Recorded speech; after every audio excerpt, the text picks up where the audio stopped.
to Let the Healing Begin with your host Lee? and Kimberly Thomas. We are here tonight to share some insight with you on marriage, sex, and relational issues that many couples do not like to talk about. We vow to give you honest dialogue, open dialogue. We're going to give it to you clean and raw. Before we get started tonight, I want to put this disclaimer out here. We do not claim to have the monopoly on marriage, nor do we claim to have mastered this thing called marriage. But what we do have is a marriage.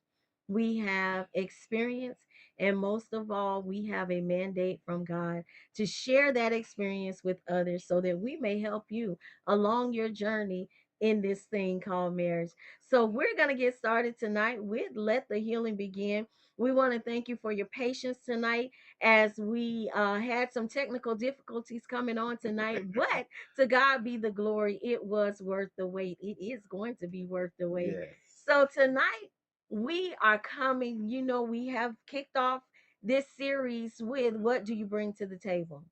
So tonight we're going to talk about an issue that I think a lot of times we overlook because we have our own perceptions of what a spouse or a partner should be able to do for us in a relationship and in a marriage. So tonight we're going to talk about the fact of how do you handle it when the person you are with cannot give you what you're looking for.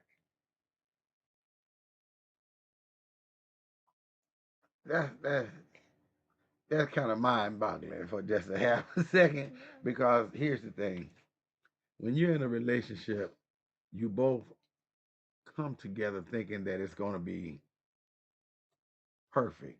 But how can you expect a person to give you something that they don't possess? Yeah. And that's a great question. So when we started thinking about this, we were just casually having a conversation one day, and we were talking about relationships. We were talking about individuals.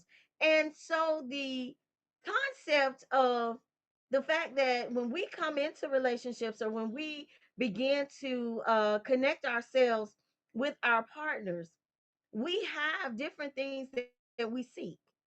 We seek different things from different perspectives as a his perspective and a her perspective. So we come with all these expectations of what this partner should be able to do for us. And a lot of times, emotionally, women, we come with a long laundry list of expectations. He has to be tall, he has to be dark, he has to be handsome, he has to have all this and